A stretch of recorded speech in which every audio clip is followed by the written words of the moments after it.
Good afternoon, everyone. Thanks for joining us. This is the third GetGlobal, and we're really happy to see all these familiar faces, and especially coming together on the subject that got it all started for GetGlobal, which is India. Way back in 2010, I was taking some study in India, and it was on a very different topic. It was nuclear studies. And made some friends in the think tank community in the corporate world, and they asked me this really funny question. And when we got comfortable with one another, they said, "Julian, why do American companies come here and screw up so bad all the time?" And which was counter to the narrative that we hear so often on CNBC and in other places, that we're killing it everywhere, everything's going great. So I have to admit the question didn't leave my mind then. It germinated and flowered into what you see today. It's been an amazing journey going and trying to find out what companies know and what they don't, how to help them, and especially with GetGlobal here, trying to bring all the significant players under one roof to help folks make good decisions and create good partnerships. So India is an important place for me and for this company, but I think also for this country and the world. It's the youngest largest population in the world, fastest growing emerging economy in the world, and it has so much potential to change the way that global business works and operates. It's a country of ideas. It's a place that loves to debate, and it's a little bit weird if you don't debate. It's a wonderful, wonderful country, but it's complicated. It's tremendously diverse. It has all kinds of political and political cleavages, economic cleavages that make doing business in the country from outside of the country extremely complicated. But we have pulled together, I think, an amazing cast of folks to help pull apart some of these complexities so that we can really understand it from people who've spent a significant amount of time doing business there. We have folks who've been in business in the private, in the private sector. We've got folks who have been doing it in government and now assisting companies as they engage with the country and have managed the binational relationship. So I'm really excited about this, and I hope you are too. I wanted to make a special mention that today has been possible through the partnership with RSM, and it's been wonderful working with the wonderful team at RSM.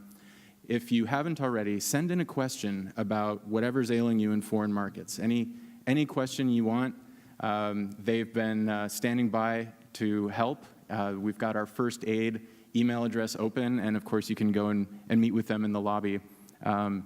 So if they don't know the answer themselves, they know exactly how to go and find it, and we're here to help with that too. So thank you, and I'm welcoming to the stage Nisha Biswal. She is an illustrious India watcher. She has been in various posts in government and on the Hill. Interesting time for folks like that.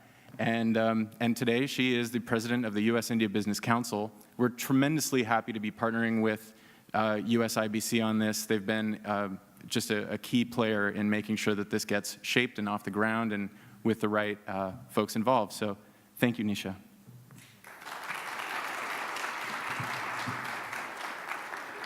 Well, good afternoon, everyone. It's such a pleasure to be here and to be a part of this wonderful event that Julian and GetGlobal, the GetGlobal team have put together. I really started working on the U.S.-India relationship during the last administration, during the Obama administration, where I was the Assistant Secretary of State for South and Central Asia. And one of the things that we really focused on during that was the economic partnership and the tremendous potential that the India relationship represented. So when my tenure in government ended, I did not want to walk away from the relationship. I wanted to continue engaging. And interestingly, the place where I found the home to do that in the most effective way was at the U.S. Chamber of Commerce. And I say interestingly because, an Obama appointee at the Chamber of Commerce sometimes strikes people as perhaps not the most natural sequence of events. But in fact, I think it is, because the India relationship is bipartisan, and it is one that is supported by successive administrations in the U.S. and India. It's also what I think of as the kinds of issues and opportunities that actually bring a country together and bring our politics into a more consensus and common approach. So I saw this as an opportunity to be able to do that. It's an interesting time to be focused on the India relationship because India now, as the fastest growing large economy and one who is increasingly focused on its trade relationship with the United States. We have seen, I think, in the last decade and a half, U.S.-India trade go from the very paltry amounts of 15 to 20 billion in the mid to late 90s to where we are today, which is 120 billion in two-way trade. It's not where it should be for two large economies like the United States and India, but we are two incredibly complex economies.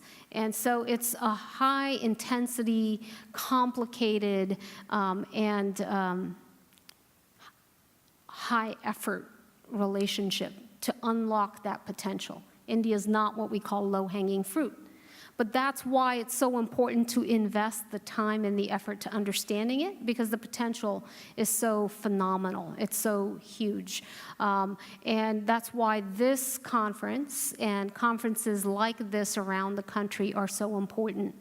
Because as the LA Chamber and the LA World Trade Center said when I hosted a seminar a few months ago, Los Angeles is overinvested in China and underinformed about India. I think the effort over the next couple of days today certainly is going to be about trying to increase the education, the awareness, and the information about what the India opportunity represents for Los Angeles, for California, and for the United States. So I look forward to being with you, and U.S.-India Business Council is very proud to partner with GetGlobal at this event. Thank you very much.